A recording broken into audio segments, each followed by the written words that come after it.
I'd like to welcome everybody to the Grizz, and of course, I'm your host, Rashad Grismore. I have a fun and a very exciting show for you today. Colin Kaepernick, yes, the guy who I've loved to lambaste forever. Like, seriously, like, I love lambasting this guy. Why? Because it's just so easy. It's just that easy to lambaste Colin Kaepernick. But for whatever reason, people here in the chat room, for whatever reason, they just love this guy. They actually think that this guy actually is a quarterback in the National Football League. But I'm here to tell you that he's not too far from being that greeter at Walmart. We'll talk about that. And the Los Angeles Lakers, have to talk about the Lakers and Jordan Clarkson and Nick Young, have to talk about that. And also, there's a player who retired and now is getting ready to serve his country. I think that's pretty awesome. As a matter of fact, I think it's dope. That's an old school word. And Jerry Jones. Why am I rebuking Jerry Jones? But what I want you to do is sit back, relax, and enjoy me. And let's get it.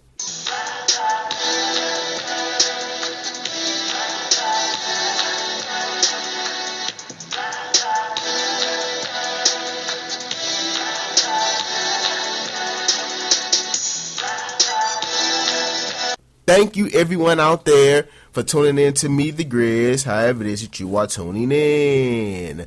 So, yesterday, I went to the dentist, and I've been going to the dentist lately. My mouth has been hurting, and I got a deep cleaning maybe in January, the last week of January, something up in there. And I went to the dentist, and my mouth was hurting from the deep cleaning, so I went back yesterday because my mouth had been hurting again, and come to find out it's not my teeth, it's my gum. Something is wrong with my gum. Basically what happened is that not flossing. See, when you don't floss, you wound up messing up the bone in your gum that holds your teeth together. So it's basically like this. You have a building, right? Yeah, the middle part of the building might be fine. The top of the building might be fine, but the foundation of the building is not right. And we all know what happens if the foundation of a building is not A1. What happens? The building falls down. That's basically is what is getting ready to happen to me if I don't take care of my teeth and my gums. And here's the thing. I brush my teeth. But I always thought, and it was ignorance, I always thought that people was lying when they talked about the importance of flossing. I'm here to tell people, floss your teeth, please. Seriously, floss. It's 50% floss, and then it's 50% brushing your teeth. Please do that, because if you don't, you're going to spend $1,354. That's exactly what I have to come up with in order to get my gums to where they're strong and my teeth won't fall out. Now, I'm getting ready to do this here surgery because it's like a minor procedure, a minor surgery that I have to get. It's going to take an hour. But here's the thing. I have to get it. Why? I love to smile. I want people to see my pearly whites. That's just me.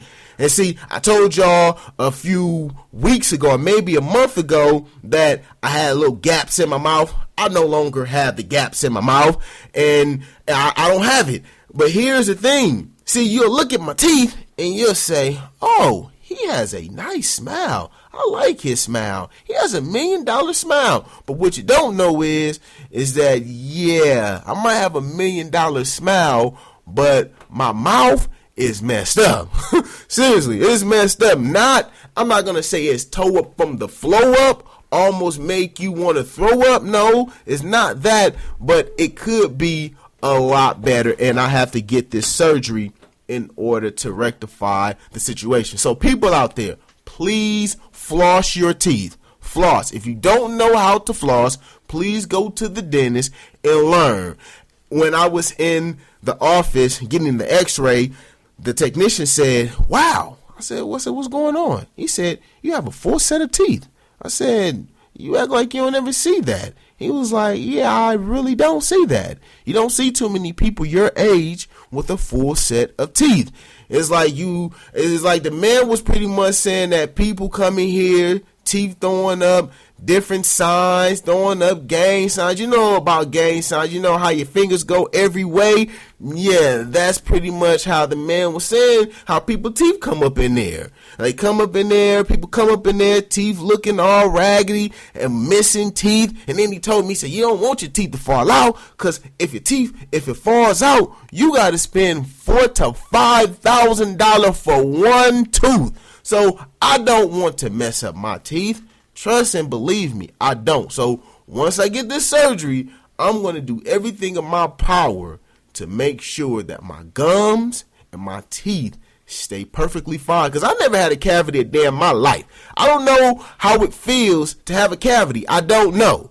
But I have to continue to do exactly what they tell me to do.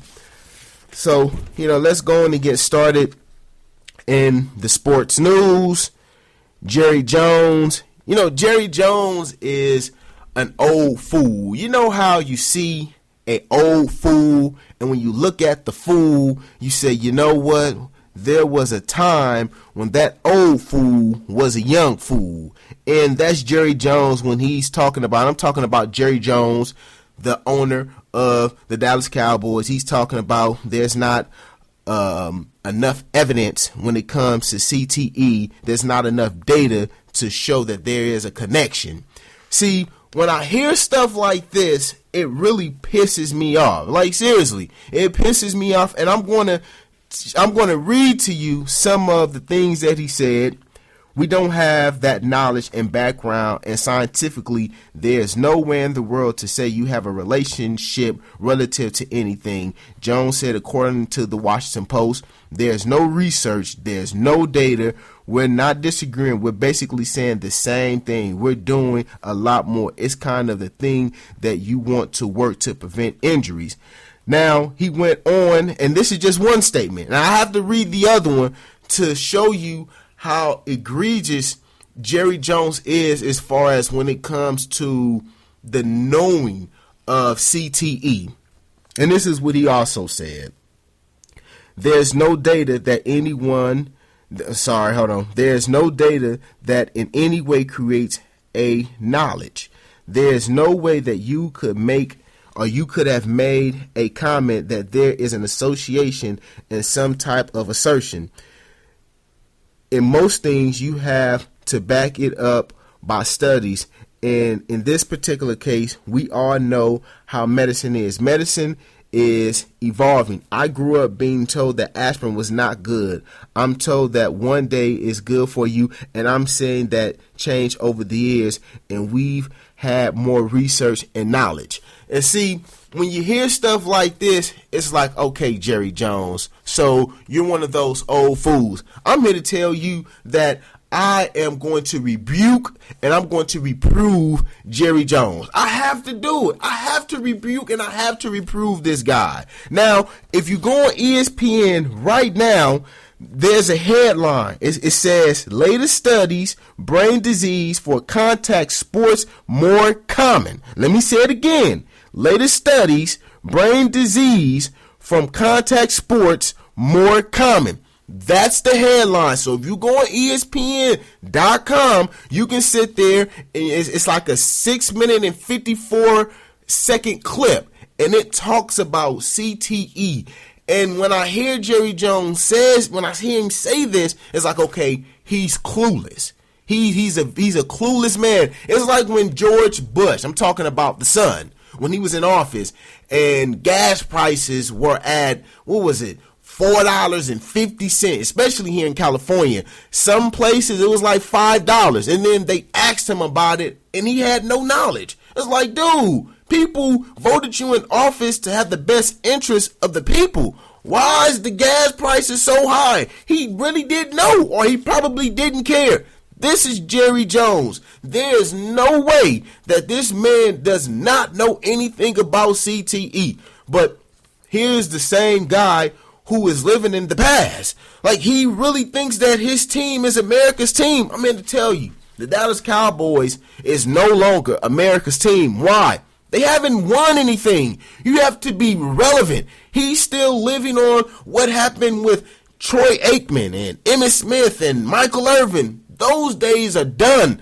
So if I'm a Dallas Cowboy fan and to hear my owner say something like this, it's like, okay, no wonder why we can't win, because we have an incompetent owner. How can he sit there and how can he fix his mouth to say something so flagrantly disrespectful? He has to know that CTE is the cause of deaths. To who? Adrian Robinson Jr., who committed suicide at 25 years old. Everyone knows about Mike Webster. I mean, wow. For him to say something like this, Junior Seau, another one. This stuff is real. He might not want to accept the fact that CTE is real, but it's real. You have players who are killing themselves, and this guy's walking around like there's no sufficient studies. What? Come on. You got to come better than that. That is weak on all fronts. I can't believe he even fixed his mouth to even say that. So pretty much, Junior Seau, Mike Webster, those guys just killed themselves because they're crazy. No! Something was going on with them psychologically that they had no control over, that they probably didn't even know what was going on. And then for him to say something like this, it's like, no, I'm going to rebuke you. I'm going to reprove you. You have to be rebuked. Come on. I don't get that. Jerry Jones opened up his mouth and said something like this. I'm just saying, that's an old fool. This is what old people do. That were not even old people. This is just what Jerry Jones do. This is Jerry Jones. I mean, we see how he's pretty much, he's the type of guy, and he said this on, different occasions that, well, because we're the Dallas Cowboys, we're still relevant. What? How about you win on the football field? Who cares about the entertainment value of the team because you play on America's Game on Fox? And I don't even understand why they always show the Dallas Cowboys. Not like they actually win anything. I just don't get it. Seriously, I just don't get it. But coming up on the Grizz, you know what? I'm not even going to go to break. Am I going to go to break? Yes, I am. But when I come back, I want to talk about the Los Angeles Lakers and Jim Harbaugh. What's going on with Jim Harbaugh?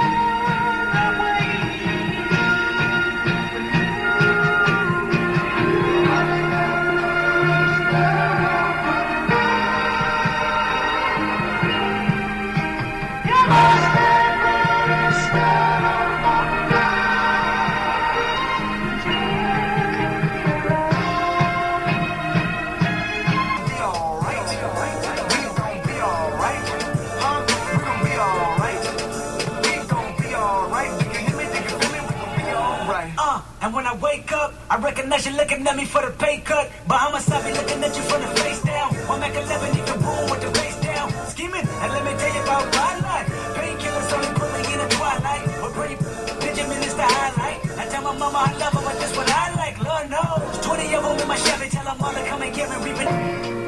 I'll be there to save the day. Superman got nothing.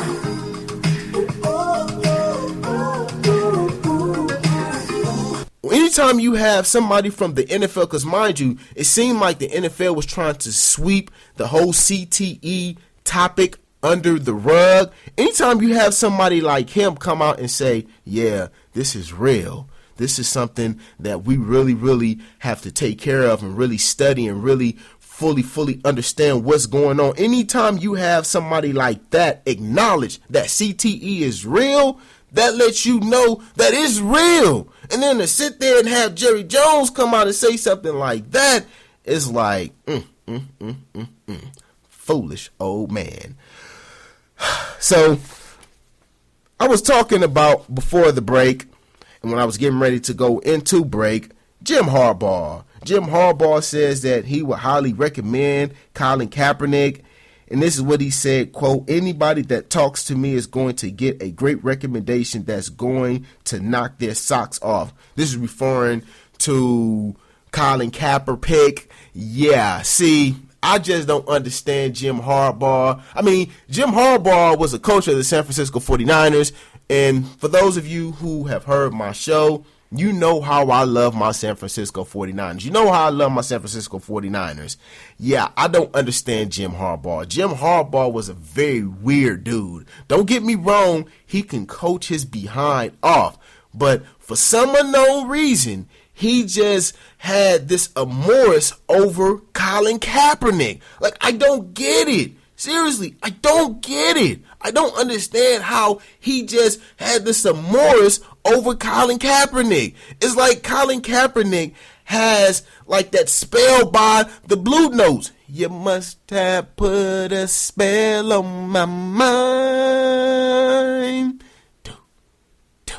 You must have put a spell on my mind. That's Colin Kaepernick. I don't know what he's doing, but when you have Harbaugh who's coming out and saying stuff like this, and then on top of that, you got Trent Baalke who's saying that we're nowhere. Hold on, let me get it. We're nowhere near getting anything done at this point. Like, you trying to tell me Trent Baalke is going to sit there and pay Colin Kaepernick $11.9 million before April 1st. They should cut him before then. I don't understand it.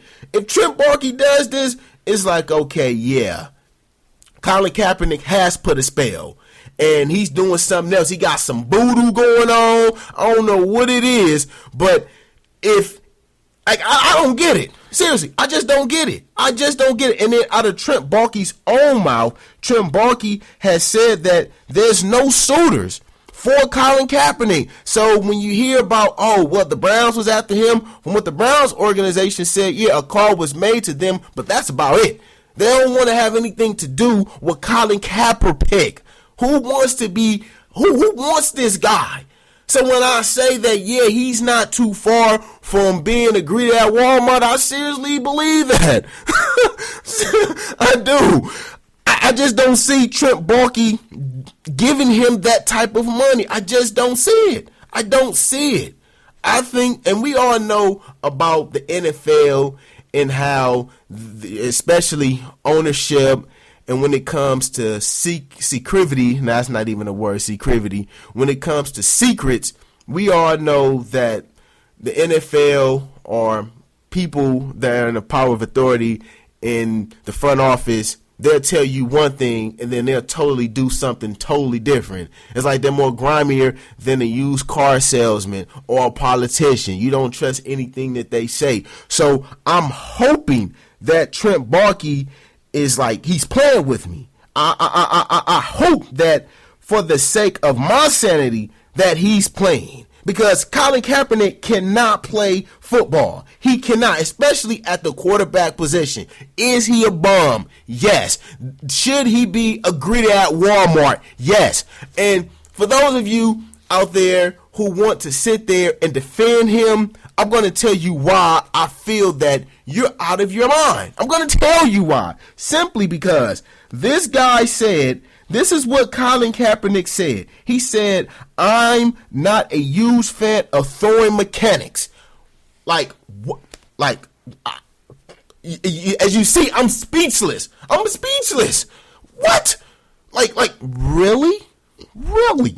So you don't care about that. And then he had enough nerve, the audacity to sit there and try to compare himself to Phillip Rivers and made the comparison about Tom Brady and stuff like that, and saying, well, you look at Phillip Rivers and you look at Tom Brady, different throwing motions, but they get the job done.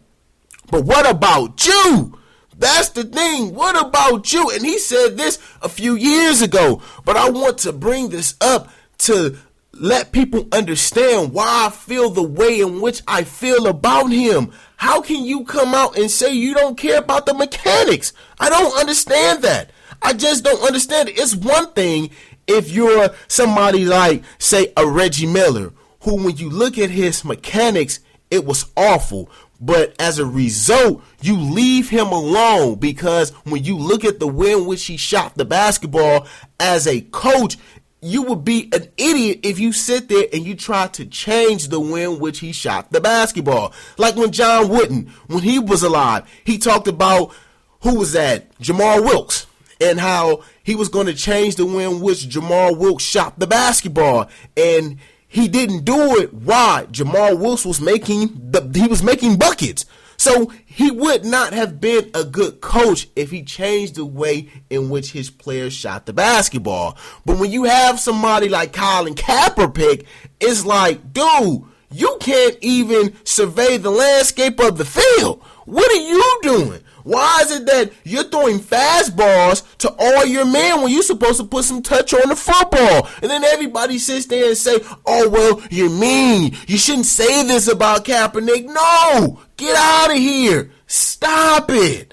No, stop it. No, I should not have to watch the NFL game and see this guy. I remember when he played up against the Green Bay Packers a few years ago. I'm watching this game, and I'm looking at this guy have guys wide open, and he's looking to run the football. He made that game closer than the game had to be. So don't sit there and don't tell me, oh, well, you shouldn't call him a bum. No, he's a bum. He's a bum. He stinks. Get him out of here. Seriously, get him out of here. I got to calm down. Because I'm starting to sweat, and it seems like I'm starting to have a little mini stroke and a little mini heart attack. So I need to calm myself down. But see, Colin Kaepernick, when I just hear his name, when I hear people invoke his name, it pisses me off, because he didn't take the position serious making that type of comment. I'm not a huge fan of throwing mechanics. What? Now, for those of you who have heard my show, you know how I love boxing, and I box. One thing my coach, he teaches me the mechanics of boxing, how to throw the jab the proper way. You might watch boxing and you might say, oh, I can throw a jab. No, you can't. Not if you haven't been taught properly. It's a way in which you have to throw the jab. It's all in the way in which you stand, the way in which you throw the punch, and how you got to turn your wrist at the right time. He taught me how to throw a straight right hand or overhand right, how to throw a left hook to the body, how to throw a left hook to the face. He taught me that, but it was the mechanics. Tom Brady, mechanically wise, for me, is the second greatest quarterback of all time. Who's number one? Come on now. 49ers, baby, all day, every day. Joe Montana. When we're talking about mechanic-wise, if I'm a offensive coach, if I'm a quarterback coach, I have to put those two guys' film on to convey to my young quarterback, this is what you need to strive to be. This is what you need to be. This is what you need to do. Look at him. Digest him. For him to sit there, it's like, and for him to say that, it's like, okay, he cannot possibly take the game serious. He cannot say something like this. Okay, even Phillip Rivers, what has he done? Seriously, what has he done? Yeah, he been to the postseason, but what has he done? He's a good quarterback. He's not great. He can stand to work on the mechanics of the game himself. Come on. I don't understand that. When we look at some of the greatest athletes that the game has ever seen, mechanically wise, they were superior. They were. You sit there and you look at Kobe Bryant, mechanically wise, he was superior. You look at Michael Jeffrey Jordan, mechanically wise, he's superior. Wow. I don't understand it. You look at any great pitcher, batter, fighter, Joe Louis. When it comes to mechanics, Joe Louis is the guy to look to when you want to know how to fight mechanically. It's Joe Louis. That's who I try to pattern some of my game after. It's Joe Louis, the way in which he threw his jab, the way in which he threw his right hand, boom, hit you with a left hook to the body. Mechanics is important. It's very important. So for this guy to sit there and say something like this, it's like, okay, yeah, I'm not fond of him. And then not to mention that he didn't even throw a touchdown in the fourth quarter. And then people around here trying to justify a guy who don't throw a touchdown in the fourth quarter. I don't understand it. Somebody please make me understand how you can sit there and defend a quarterback. The position is throw the football downfield and throw the football in the end zone. That's what you get paid for, not to run the football. I don't understand it. But nah, on the Spreaker Network, you got people out here trying to convince me and others, leading people down the wrong path of Colin Kaepernick. He can do this, he can do that. I'm here to tell you, I'd rather have RG3. Now, Gary Kubiak, he hasn't said that they're going to sign him. Is he and Gary Kubiak's conversation to be part of the Denver Broncos organization? Yes. I would rather take RG3 over Colin Kaepernick. For me, I think Gary Kubiak should bring him in. Mark Sanchez, seriously? What has Mark Sanchez did but run into his own offensive lineman's behind? Come on. Like really? Give RG3 another opportunity to prove himself. I hope that he learned his lesson, that prima donna mentality, that has to go. Check yourself. He needs to check himself. He already wrecked himself. He already did that. But that doesn't mean that he can get himself back to a situation where he can be a great quarterback. I'm not going to give up on the man.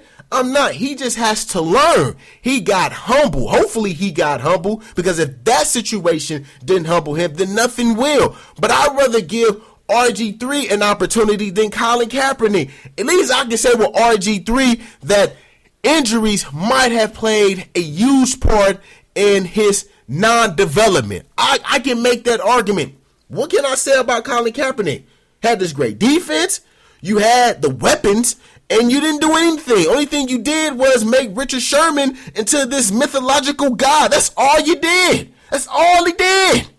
I'd rather give RG3 the opportunity to go out there and show himself worthy. I'd rather do that. So I hope Gary Kubiak gives RG3 an opportunity to go out there and show himself. Mark Sanchez, come on now. Mark Sanchez, he can't play. He can give you a few games. RG3, when his first year in the league, he put up numbers. But I remember when I was at Cal State Fullerton University, go Titans, that's where I graduated from. And I remember saying this, that after that first game against, who was that, the Saints, and he threw his hand up and everybody was talking about it. I said, hey, everybody, y'all need to calm down. Y'all need to calm down. This is his first game. Defensive coordinators, they will find his weak spot. And they did. Now, it's up to him to where he has to go back and he has to work extremely hard. Nothing should be given to RG3. I'm not saying that he should be given an opportunity to be a starting quarterback in the National Football League. That's not what I'm saying. He needs to earn his way to being a top-notch quarterback or have a chance to be a starting quarterback in the National Football League. He needs to earn that. Nobody should give him nothing. We all see what happens when you give him something. He acts like a natural-born fool, like he's an idiot. Teammates don't like him. Teammates is questioning, his resolve. That's not good. That's not good. So for me, give me RG3. Give me RG3 over Colin Kaepernick, the bum. But coming up on the Grizz, Texas, I got to talk about Texas and its pay for TV. I want to talk about that. And then the NFL eliminates certain things, and I really don't like them. I don't like some of the moves that they have made. We'll talk about that next year on the Grizz.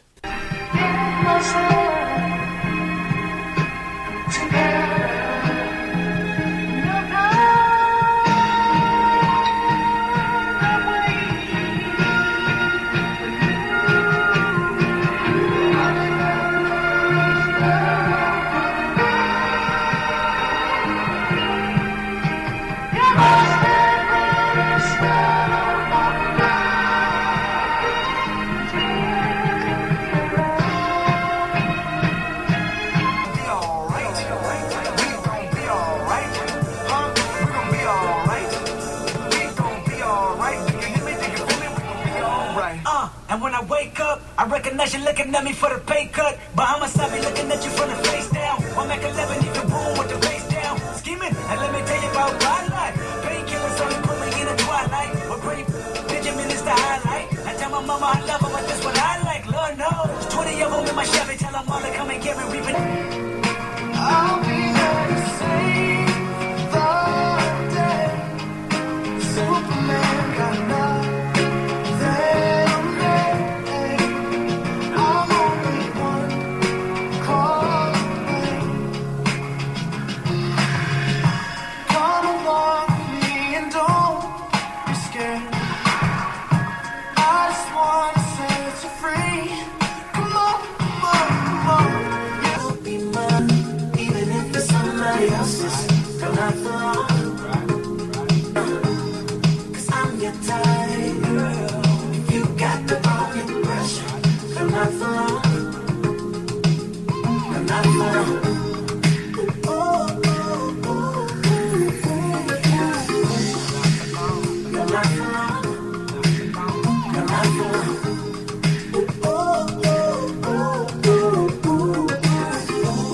Mike Gundy sounds off at Texas, doesn't fold. Longhorn Network, it'll end up in Pac-12 or SEC.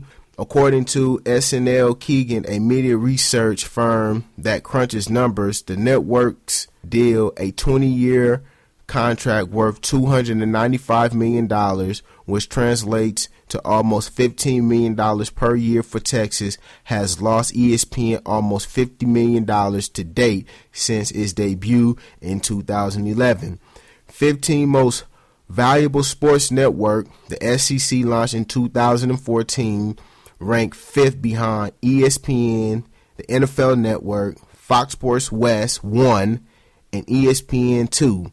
The Big Ten Network was ranked 8th, and the Pac-12 a relatively weak number 15. And if you notice, the Longhorn Network, which is Texas, they wasn't even on the list. Here's the thing about that. First of all, I think, and I don't want to be mean, but you know what? This is the Grizz, and like I've always said before, I'm going to keep it 100 all the time. This is what Texas get. This is exactly what they get. Being a school, not the pros, not the big boys, but we're talking about a college team. They actually think that they can charge people to watch them. Like, you have to have a subscription to watch Texas football. This is exactly what they get. And I agree with Mike Gundy. This is exactly what they get. And for me, and I probably feel this way on certain levels because of what's going on with the Dodgers right now. Out here in California, certain places, especially where I live at in Downey, I can't view the Dodgers unless I have Time Warner Cable. Now, I don't have Time Warner Cable. I have DirecTV. Therefore, I can't watch the Dodgers. And as a result, last year, I didn't listen to the Dodgers. I usually, the year before, I would listen to the Dodgers on the radio. But last year, because they have had this deal with Time Warner, was for $8 billion. So it's going on 3 years. The first year, I listened to the majority of the games on the radio, but the second year, once I found out that they couldn't and they would not get things resolved, my whole thing is screw the Dodgers. Seriously, screw them. I hate pay for television. I do. And, being a Dodger fan, not being able to see my Dodgers, it hurts. It does hurt. But I just think that you pretty much say, F the fans. Like, I don't care about you fans.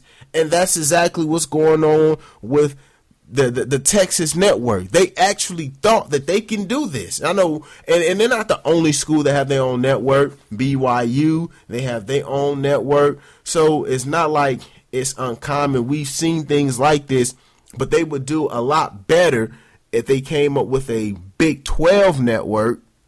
Or do they even have a Big 12 network? I'm not for sure if they have a Big 12 network or not. But if they did, they would, it would behoove them to be a part of that instead of having their own network, because ESPN is not in the move of making or missing out on money. They're not in the business of losing money. They're in the business of making money. As you see, the SEC, you don't see Alabama, you don't see Auburn, you don't see those schools have their own network. No, they're going to do it as a cohesive group because they're not big enough to be able to carry that type of burden by themselves. They're just not big enough. A professional team, that's something different. I mean, I watch the Lakers all the time, and the Lakers are crap. Like, seriously, they're crap, and I have to pay $3 to watch them. ESPN is $5. And I don't know how much the NFL Network, but I know that the Dodgers, they was wanting somewhere between $4 to watch them play, and they haven't even won a World Series since 1988. Well, I'm going to pay for that. So pay for TV has really, for me, is left a sour taste in my mouth, especially watching the Los Angeles Lakers go out there game in, game out. Now, the Los Angeles Lakers, they won yesterday against the Grizzlies. Kobe Bryant had an efficient game, even though he didn't play the last few minutes of the game. Byron Scott's reason for taking him out the game was to see exactly what the young guys can do, and they actually did a great job. They won the game. Now, as far as the game, that's a totally different matter. I kind of want to focus in on what happened with Lakers guard Nick Young and Jordan Clarkson, and they, in the locker room, they described what happened on Sunday night. And there was an incident in Hollywood in which a woman said the two men had harassed her and her mother. Now, we're talking about sexual harassment. Now, those two guys have said that it was a different interpretation. Now, this lady, Alex Jones, now she's an advocate for women, and that's cool. And when I discuss this, I don't want people to get upset with me, especially the women out there. I don't want to turn anybody off. So, I want to tread lightly in my comments. Now, usually I don't do that. I pretty much let anything I say, I'm pretty much unfiltered. But doing this, I want to be as filtered as I possibly can. So I don't know exactly what happened at that stoplight. I don't know what happened. But, this woman, she's for the preservation of women. Now, she's saying that Nick Young and Jordan Clarkson, they did sexual gestures, and they shot at vulgarity towards her and her mother. Now, could it be the fact that these are men being very stupid? Could it be that? Or could it be that she actually saw them being very disrespectful? I mean, it can go either way. The fact that she is a woman, an advocate for women who have been sexually abused, domestic violence, stuff like that, that lets you know that she's entrenched into this. Could it have been that they were just being men, and then she took it out of proportion? Like, oh, they did this, they did that, But then if you've seen it, you'll probably say, nah, it really wasn't like that. It really wasn't like that. Yeah, they did it. They was wrong, but you're taking this a little bit too far. Or could it have been that they done some things that a man shouldn't do? I mean, I don't know. I really don't know. But if Nick Young and Jordan Clarkson, if they did do what the woman indicated that they did, and if it was totally disrespectful, I think that these guys should be suspended. Why is that? We're the Los Angeles Lakers. Like, we're not everybody else. There's a standard when you're a Laker that you have to abide by. And for these guys not to be on that level when you can give them a pass, say like a Kobe Bean Bryant, they can't do this. So yes, they should be suspended if what the woman is saying is true. Now, the Lakers organization have backed these guys, and I think that's cool. I think that's awesome, as a matter of fact, unless you know that, the Lakers organization, just because somebody says something, it doesn't necessarily mean that they're going to just take their word. They brought the guys in, they heard what the guys had to say, and obviously they like what they said. For me, this is just totally a black eye for the Los Angeles Lakers. The lack of winning, the losing, and then Roy Hibbert in practice slapping up on Mo Williams. What is his name? I can't even think of Lou Williams. Even though they was playing, it just didn't look good. And then you got these two knuckleheads right here doing stupid things. It's like, yeah, this season is awful. It's awful to be a Laker fan right now. And I remember when, who was that? The Logo. And he said this a few years ago on an interview. He spoke it into existence. It's like he was a prophet. He had said that the Lakers organization, they're going to have some triumphant times. They're going to struggle. And that is what it is. And that's what he was saying. That's what he was conveying, that they're going to struggle. And they're going to struggle mightily for a few years. And this is what he was talking about. To sit there and see the Lakers only have 15 wins in the season is like, wow, it hurts. It does. It hurts me to see my Lakers look like this. I know the Laker haters, I know they're fond of it and they loving it and all that. But for a true Laker fan like myself who bleed that purple and gold, like I tell you before, not the first game I saw. The first game I saw was the San Francisco 49ers. But I came out a Laker fan. And who knows? I mean, I don't know. I probably did see a Laker game when I was like 6 months old. Who knows? I mean, for what my mama told me, she told me when Bobby, I'm not going to call him dad, but when he would watch the Lakers, and I was like maybe 6 years old, I was in my car seat, and I was cheering for the Lakers. I mean, that's how far I go back to my Lakers. I was like maybe 6 months old. So I'm a die-hard Laker fan. I bleed this purple and gold. And if you're a fan of a team, you know exactly how I feel. Like Yankee fans, they know how I feel. Trust me, they do. Even Dallas Cowboys fans, they understand where I'm coming from. When you're used to excellence, and then you have incompetency, not only from ownership, but then you have it from the players, it's like, wow, it's devastating. It really is devastating not to be triumphant in victory. It hurts. It really does hurt. And, the Lakers, they need to get it together, because this season right here, I'm not even going to remember this season. Like, if somebody bring up the 2015, 2016 Lakers season, I'm going to be like, huh? What you talking about? I don't know what you talking about. You remember when Byron Scott was a coach and they had Nick Young and Kobe Bryant look like he needed to retire 10,000 years ago? You remember that? You remember when Roy Hibbert was on the team? I'm like, hey man, I don't know what you talking about. I don't know what you're talking about. And let's talk about something else. Hold on, what else do I have in store? Okay, chop blocks eliminated. PAT snaps from The 15-yard line. Permanent NFL owners approve a series of minor rule changes Tuesday and say they're more difficult decisions for Wednesday, the final day of their annual meetings. For me, when I hear that chop blocks are completely eliminated, it makes me think of one coach and one coach only, and that's Mike Shanahan. Mike Shanahan made a living with the zone blocking. You just sit there and you think about all of the running backs that came from that Mike Shanahan system. All of those guys from Orlando's Gary, Mike Anderson, Clinton Portis, Terrell Davis, all of these guys who was in that system, and as soon as they I'm not going to say leave. As soon as they got in that system, they became extraordinary because it was like, boom, you go one way, you see that gap, you plant your feet, and then you run downhill. That's what made Terrell Davis so phenomenal.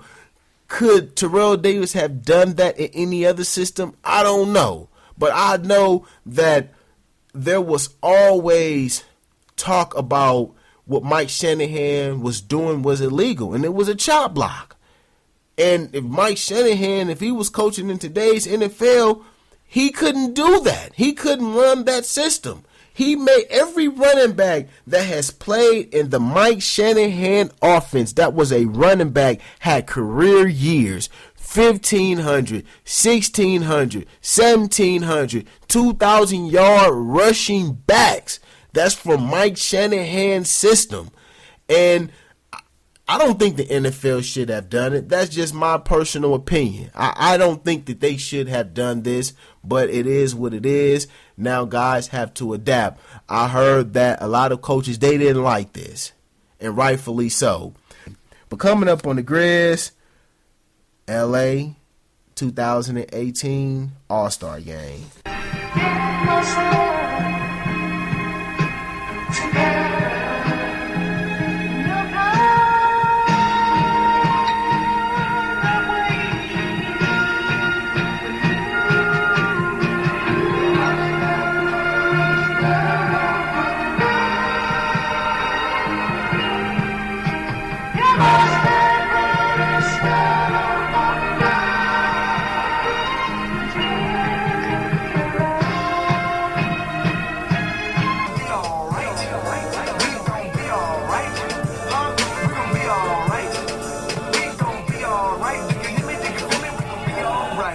And when I wake up, I recognize you looking at me for the pay cut. Bahamas, I be looking at you from the face down. One Mac 11, you can room with the bass down. Scheming, and let me tell you about my life. Painkillers only pulling in the twilight. But pretty Benjamin is the highlight. I tell my mama I love her, but that's what I like. Lord knows, 20 of them in my Chevy. Tell them all to come and get me reaping. I'll be there to save the day. Superman got nothing.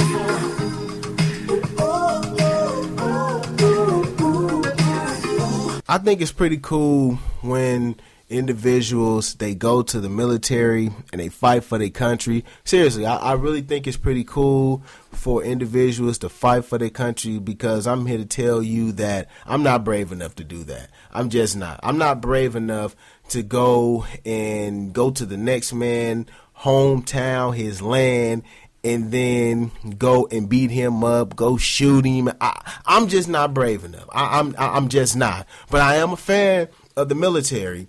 I remember watching Buzz, and that's the Navy SEALs. And the Navy SEALs, they're nothing to play with. Seriously, like, they're nothing to play with.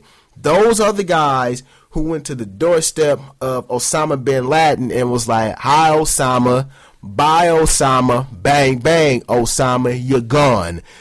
I remember watching Buds, and I'm watching their training, and I'm saying to myself, I'm a man.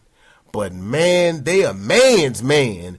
Some of the things that they were doing, I just couldn't believe it. I couldn't believe some of the things that they were doing. I just couldn't believe the amount of fitness that these guys had. And not just the fitness, how smart they had to be. It was just truly, truly incredible. It was remarkable to see exactly how far the human body can be pushed. And on top of that, that's just not the only branch of military we have. Actually, that's special forces. We have, Delta Force, Green Berets, Army Rangers, Marine Recon, all of these branches of the military. Now, the reason why I'm talking about this is because former NFL offensive lineman Darren Coolidge signed the longest contract of his career Tuesday. Coolidge, a former lineman for the Green Bay Packers, Arizona Cardinals, and Miami Dolphins, was sworn into the U.S. Army National Guard for an 8-year commitment Tuesday afternoon. I think that this is cool. I mean, seriously, I do. I think anytime that you can serve your country, I think that you should be rewarded for that. That's just my personal opinion. I know that sometimes the military in history has taken an unfair beating, but for me, you're not going to get that from me. I understand what those guys do, and I appreciate these guys. Now, the National Guard, I have a friend that's in the National Guard, and this is exactly what he does. So, we should give this individual, we should give him a round of applause. I'm going to give him a round of applause for listening to the U.S. Army National Guard. Let's give him a round of applause, please. Now, I was on ESPN.com, and it had NBA's top 15 players predicting all NBA teams. Now, I'm only going to do the first one. For me, the first NBA team has to be a point guard, Steph Curry. Has to be. I mean, the guy is just truly, truly a remarkable player. He's just remarkable. He's an exceptional talent, something that we have never, ever seen. And I really don't appreciate the old timers constantly taking shots at him. I just don't think that it's fair. Number 2, I really want to say Klay Thompson, but I can't go Klay Thompson.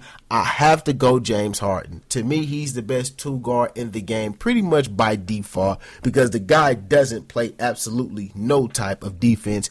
Number 3, the 3 position. Now, this is the most difficult position as far as to say who should be first or second or third team. I'm going to have to go with LeBron James, but you got Kevin Durant there, who's a beast, Kawhi Leonard, who's ascending. I'm going to go with LeBron James. Now, this is the sad part, the power forward position. Who do I put at the power forward position? At one point in time, the power forward position was highly regarded. I remember watching guys like Chris Webber play. I remember watching guys like a young Tim Duncan or Rasheed Wallace. I remember watching these guys, and those guys could go. Those guys had all of the skills. Some of those guys, and Rasheed Wallace, could shoot the 3-point basket, shoot the 3-point shot, could put you in the mid-post, a low block, face you up. If you was big, they can dribble around you and dunk on you. If you was small, they can overpower you. You don't have that in today's NBA. Why? Because everybody wants that stretch 4. Everybody wants to sit there and play like Golden State. So for that alone, I'm going to have to go with Draymond Green, a hell of a player in today's game. He is the one that makes that team go. So I'm going to go with Draymond Green as far as my power forward position player. I don't know. Now that I'm thinking about it, LaMarcus Aldridge, since Tim Duncan has been out and has came back and hasn't really played a ton of minutes, LaMarcus Aldridge has been playing phenomenal basketball. So that's up for, you know what? I'm going to go with LaMarcus Aldridge. I have to go with that traditional power forward. I'm going to have to go with LaMarcus Aldridge at my power forward position. No slight to Draymond Green, but I'm going to go with LaMarcus Aldridge. And then at my center, I'm going to have to go with DeMarcus Cousins. I'm going to have to go with him. I want to see him make the postseason. I think he's the best center in the game in today's NBA. That's not really saying too much of anything. The center position is really a lost art as far as how to be an all-around good center, being able to block shots, play defense, and then be able to rebound and then score buckets. A lot of these guys, they can't do that. Now, I got to go back to this power forward position because I'm looking at the list and I don't want to be disrespectful to Anthony Davis. Like, I really don't want to be disrespectful to him, but his team was awful this year. I know he suffered from some injuries, but I got to go with LaMarcus Aldridge. I do. Man, I don't know. That's a tough one. Anthony Davis is nice. He's nice. I'm kind of fickle in my thinking right now. So, man, you know what? I'm going to go with LaMarcus Aldridge simply because his team is winning. That's who I'm going to go with. I'm going to go with LaMarcus Aldridge for my all-time, not my all-time, the NBA's first team. That's my NBA first team right there. So who is it? We have LeBron James at the 3, Steph Curry at the 1, James Harden at the 2, LaMarcus Aldridge at the 4, and Boogie Cousins at the 5. For me, that's your traditional 1 through 5. Not how the NBA is played now, where you have guys who are 6'8" playing the center position. The game has totally changed, and I don't think it changed for the best. Los Angeles Lakers, Staples Center to host the 2018 NBA All-Star Game. The 2018 All-Star Game will be held in Los Angeles at Staples Center. The Staples Center will be hosting the event for the third time. League and city officials announced at the arena Tuesday. It will mark the 6th time that the Los Angeles has hosted the All-Star Game, the most for any city. New York Knicks has hosted it 5 times, and Boston and Philadelphia have each hosted it 4 times. Now, the 2017 All-Star Game will be in Charlotte. For me, I like this. This is just for me. Why? I'm an LA native. And not only that, when you come to LA, there's a lot of things to do in LA. And you got to think, even in the wintertime here in LA, it's actually sunny. Like, you can go to the beach. You can go to Manhattan Beach. You can go to Santa Monica Beach. I would tell you, don't go to Long Beach. No, you don't want to go to the Long Beach Pier. No, you don't want to go there. It's dirty. You don't want to go there. But those other beaches, Santa Monica, oh yeah, Venice Beach, definitely. You want to see some beautiful women? Go. Ladies, if you want to see some attractive men, go. They have everything you want here in LA. If you want to go clubbing, you go to Hollywood. You see all kind of weird stuff in Hollywood. They got some good places where you can go and dance at. I don't know any of them because I don't do that. But my brother, he goes all the time. So for me, I think it's dope. That's just for me. I like the fact that we get a chance to host the All-Star Game. And for me, when I think about the All-Star Game being here in California, I always have to go to Marvin Gaye. I have to go back to him. And I got to get the audio. I'm going to play the audio in a minute. When Marvin Gaye was singing, I don't care what nobody say. His version of the Star Spangled Banner, for me, is the second greatest of all time to the late, great Whitney Houston. And, of course, Marvin Gaye, late, great Marvin Gaye, who tragically, was killed. But those two Star Spangled Banners for me are the two greatest of all time. That's just for me.